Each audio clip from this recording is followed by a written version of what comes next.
40,000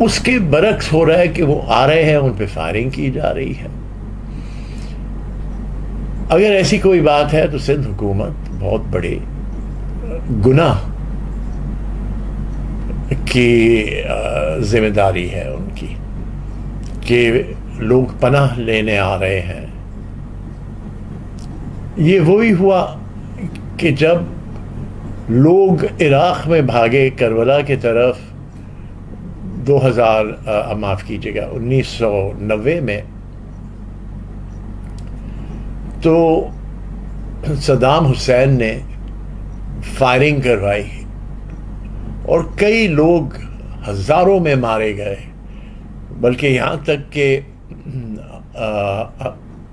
علمدار کے مقبرے کا جو گنبد تھا وہ نیچے گر پڑا اور دوبارہ بنانا پڑا۔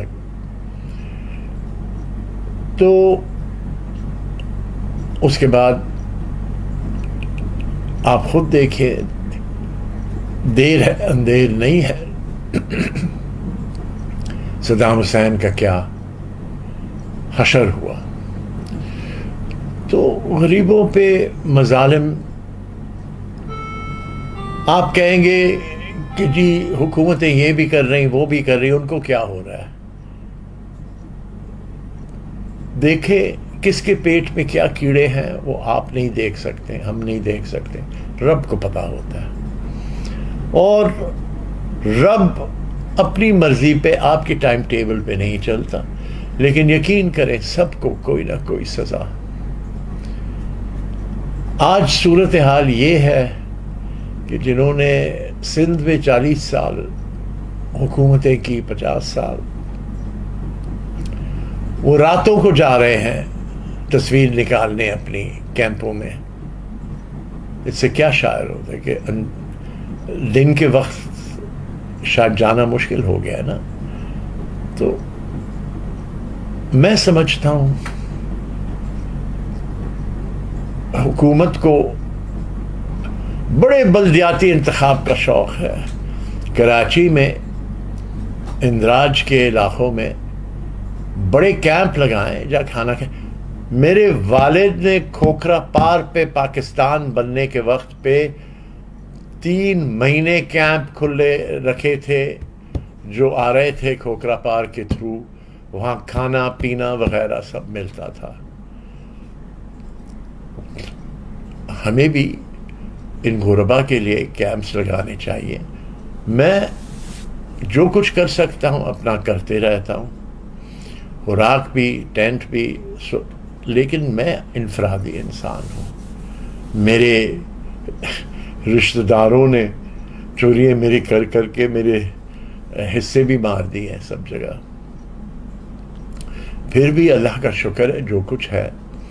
ہم نے سکھر میں ایک جگہ کے ذریعے سامان نکالا اور ایک یہاں کراچی سے، تو اترال اور لار کے دونوں کے علاقوں کے کام ہو چکے، اور سکھر سے کچھ بلوچستان کی طرف بھی مال روا۔ لیکن میرے پاس اتنا نہیں ہے کہ میں پورے ملک کو پورا کر کے دے سکوں۔ تو یہ ذمہ داری ہے وہ لوگوں کی جو ٹیکس لیتے ہیں آپ سے۔ لہذا ضروری ہے کراچی کے اندراج کے علاقوں میں کیمپ لگے جہاں گرم روٹی تو ملے ایک بار جب وہ آئے اس طرف، اور کوئی جگہوں پہ ان کو، اور یہ حالات مزید بگڑیں گے تو انتظامات ہونے چاہیے تھے لوگوں کو سیٹ کرنے کے لیے۔ اور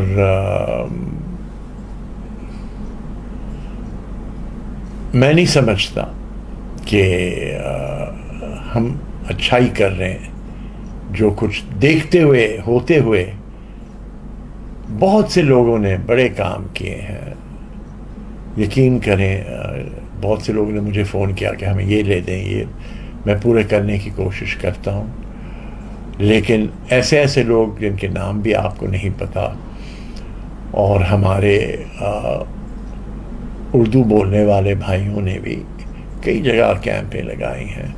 یاد رکھنا وہ کہتے ہیں نا کہ پانی خود اپنی لیول ڈھونڈتی ہے اور یہ نہیں دیکھتی کہ آپ کون ہیں. تو خدا را کچھ کریں. حکومتوں سے آپ کو نوازا گیا ہے. یاد رکھیں شہرت آتی ہے اور چلے جاتی ہے. مجھے یاد ہے کہ بیانات ایک زمانے میں بڑے آتے تھے سیاسی پارٹیوں کی کہ فلاں لیڈر اور فلاں لیڈر. تو لیڈروں کو یاد اگر کس نے کیا تو آپ نے کیا کیا اس کے عوض میں. تو یہ غربا جو آ رہے ہیں کراچی کی طرف ان کے اوپر گولیاں مت برسائیں. اگر آپ ان کو گرم ایک وقت دو وقت کا روٹی بھی نہیں دے سکتے ہیں اور ان کی اولاد کے لیے کچھ انتظام نہیں کر سکتے تو مارے تو مت اسے. اور حکومت سندھ کیمپ کھولے ان لوگوں کے کراچی کے ارد گرد آنے کی.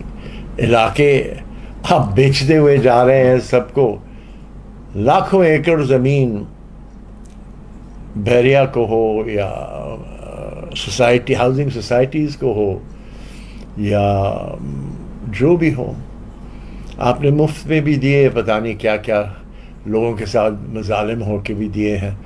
ان میں سے زمین مقرر کریں. یہ ہونا تھا اور اب مزید ہوگا. یاد رکھیں یہ تو اس وقت پانی اتنا آیا ہے کہ یہ پانی آیا کہاں سے ہے.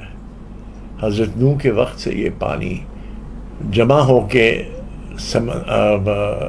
زمینوں پر رہ گیا ہے, پہاڑوں میں رہ گیا ہے. اس سے ہم وقتاً وقتاً فائدہ اٹھاتے ہیں لیکن ان کے بھی ختم ہونے کا وقت آ گیا ہے. پھر پینے کے پانی کا کیا بنے گا. تیاری کریں کلیمٹی کے. آپ نے بنایا ہوا ہے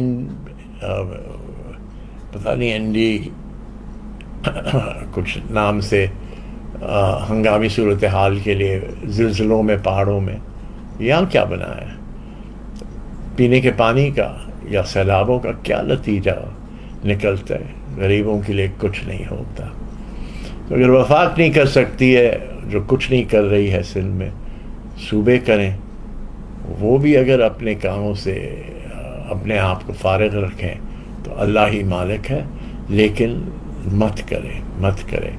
یہ وہ صوبہ ہے جس نے ہندوستان کی اس زمانے میں 20 لاکھ آبادی کو ویلکم کیا تھا سندھ میں. اور ان کے لیے جب پہنچے تو خالی گھریں بھی تھے ایویکیو ٹرسٹ پراپرٹی کے, لیکن گرم کھانے بھی لوگ بھیجتے تھے اپنا فرض پورا کرنے. اب یہی لوگ کی نسلیں تباہ ہو رہی ہیں. تو آپ بھی کچھ کریں. اور میں سمجھتا ہوں کہ آپ خیر مقدم کریں. کوئی جاتا نہیں واپس. کیا افغان واپس گئے افغانستان؟ اب تک آتے ہیں قافلے. یہ قدرت کے کھیل ہے. آپ اس میں ہوشیاری بھی کریں تو میرا خیال یہ ہے کہ ناکافی ہوگا. شکریہ.